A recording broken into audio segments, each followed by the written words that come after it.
Alright, what's up, y'all? It's your boy Trapping in the Pandemic here with another trade recap using supply and demand. So today I want to cover a trade that I actually missed, but it still worked in my favor. And if y'all know, man, these are very annoying. It's very frustrating. It happens in trading. You know, we win some, we lose some, and then we miss others. It's just part of the game, man. But today what I want to recap is exactly why I took the trade, where I entered, why I entered, and then also why did I stop out? Why did I stop out of a winning trade? All right, so that being said, man, if y'all have any questions, just drop a question in a comment and I'll get back to y'all. But let's tap into the video. Now let's go over the trade that I actually missed. So for me, obviously we have a change of character on the 1 hour here, so that signifies all of the price action that comes after this we can take puts into a demand level, right? Now me personally, I only trade 4 hour, 1 hour, and down for my supply and demand zones. But in this situation, I actually ran into an imbalance, and that is where we bounce. This is my first time actually finding an imbalance live, and I'm gonna show y'all what happens. So basically, there's multiple ways to find imbalances. Sometimes it might be a fair value gap. Sometimes it's the actual imbalance. It's a couple different ways, but this is one of them that I found. And like I said, this is also my first time actually catching it in a live trade. So in this imbalance here, you can see we have 1, 2, 3, 4 sell wicks, right? We have 4 sell wicks, and then we have a big bullish move that breaks it. For me, that creates a supply and demand imbalance. That means that we had sellers here, but the demand was stronger to beat them. So that created imbalance there. All I did was when we came to this area and I noticed that we were having, let's see, when I noticed we were having a bounce, the only thing I did was go to my left. I seen this weird price action and I was like, oh, maybe we are bouncing because of this weird price action. It looks like an imbalance. Let me mark it. So that is what I did, right? Now, when we look at the structure, like I said, you can see that the highs are not being broken. None of these highs are being broken, I guess, besides this one. But this isn't a significant high. This is actually a pullback. So you can see that none of these highs are being broken. So I'm gonna just go back here and mark the highs. So this is our highest high, and then we have these other highs that follow it. So now you can see we making lower highs. So let's play this trade out and show you guys the trade that I missed. So we're making this bounce. We made this move up, and then we broke the low as a continuation. So this creates, this right here creates another supply zone, aka another lower high, right? So now when we play price action back, boom, boom, boom, we get some more weird price action and we make a move back to the supply zone. Now, as you see, we've been making these lower highs on this downtrend. Typically at any supply zone, you can take puts as it's a pullback to go lower. So in this situation, this was such a tight pullback that I wasn't getting in. I was only watching price action play out. And in this situation, when you play the price action out, you can see we actually broke this high. Now, when that happens, that is called a change of character. So now when I delete that, I'm just gonna mark this as my change of character.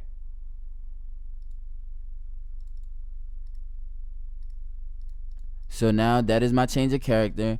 Now my idea is, hey, we just had a change of character. We just flipped back bullish on a 15-minute. So if we get a pullback, I would like to enter some calls up to this next high. Real simple. So now we have a demand zone here that actually broke this last high, and then we have this lowest demand. So you can take a trade off of each demand zone trying to go for that new high. And that is exactly what I did. I did it 2 times in this scenario, and we're going to play it out and show you how I missed this trade. So this was Wednesday's price action. I believe the trade came through on Thursday. So actually in this scenario, this was still Wednesday. This was a small bounce. We obviously did not hit the price target, the overall price target that we were looking for. But if we did enter this trade here, we did make a new high. As you can see, we broke this high and we broke this new high that we just started. We pulled back, we bought at this demand zone, boom, new high, nice trade, right? So by my price target being higher, by me seeing this is a change of character, this high was just PT1, not my overall price target. So technically I won this trade, but let me show you where it turned red and I completely got stopped out. So boom, price goes back, it breaks not lower than here yet, but boom, there we go. It breaks lower than that. I stop out of that trade for a small loss. Now my goal is, hey, we have this next demand. We should not go lower than this if I want to hop in this trade, right? So let's play the price action out and see exactly what happens, right? Start looking for our confirmations. So boom, there we go, right there, right? So this is where practice comes into play. I entered this on the 5-minute. Now my rule is wait for confirmations inside the zones. My confirmations is different than other people's confirmations, but I personally took this trade blindly. As we entered the zone, I put my stop loss under it because I couldn't monitor. So I ended up getting in the trade here. We tanked even further, a lot further, and that's what stopped me out. Now if we watch this trade continue, you can see that the price now broke through this low and now making higher highs again. Sometimes as we're trading, this doesn't make sense. We're looking at this as a break and a retest to take it lower, but sometimes this is where they call it a fake out. And it does happen, you know, price isn't perfect. It does break past lows, it does break past highs, and then continues in your favor sometimes. This is where having a trading strategy, you have to have multiple of them. You have to have multiple different types of confirmation, because every time your price is at a level or at a demand zone, it won't look exactly the same as the time before. So you have to have multiple reasons and multiple ways that you can take this trade. In this scenario, you know, well, let me show y'all this scenario. In this scenario, y'all can see we came into this little demand zone and we bounced perfectly. We didn't go no further into it, right? That's a nice trade. That works sometimes. Also, another thing, sometimes we break past the zone and it still goes in your favor. You have to know how to trade both. So what I should have done in this scenario was wait until price action is giving me confirmation that it wants to go back up. And we could have used the same situation as before. Wait till a high is broken and then enter the trade. So let's watch this trade play out. Boom, high is broken, right? So once the high is broken, we always gonna have some type of pullback. Same thing when we changed character here. We had this pullback to this demand. You got in, we won the trade. Then we further pulled back, right? So in this scenario, same thing. You know, we broke this high. We had a little bitty pullback on the same exact candle. We could have got in and just rode it up to the nearest highs. So let's watch this trade play out some more on the 15-minute.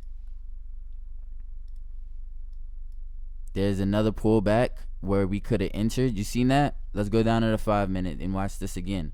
So this right here was extra confirmation. Like I said, I got in here when I could have gotten in here when I seen the price was actually turning around, or once we had this nice pullback to our demand candle, we could have got in here. We have a wick, all these wicks are showing you that you can get into this trade and ride it out to these highs that we have, right? So that is how I lost my trade. I want to watch this trade a little bit further and see where we ended. So as y'all can see, man, that was a banger. I even sent this to the trade channel saying, hey, I'm watching for a pullback into demand. It broke the demand, so none of us got in. I got in but got stopped out, but the rest of the game couldn't get in. So look at this trade, man. This is what, this is a 40-point move so far from here, with possibilities to go for a new high. So like I said, man, that is change of character using supply and demand. That's the only thing I trade. I try to keep everything really, really simple. I like finding my zones. I like waiting for my confirmation to take some trades. And that's really it, man. If y'all have any questions, drop the questions in a comment. Other than that, my plan for this week is to actually trade more discipline. I want to take more time. I want to take less trades. I want to wait longer for my confirmation. So going into this week, my plan is to be a lot more disciplined, to actually wait for these confirmations. I might not even trade on Monday just to see how the price action is working. But yeah, man, the goal is to trade more discipline, master your strategy. You know, when you lose, go back and figure out why you lost, and then also figure out what you could have done better. That way, when you end up in that situation again, you're either gonna lose or you're gonna know what you did wrong. But either way, it's like, damn, I knew this, I studied this before, I should have never done that, I seen that, you know. So that's just what happens. But anyway, man, this is Trapping in a Pandemic, man. We do nothing but supply and demand education. If y'all got any game out of the video, drop a like and follow for more. Lil B.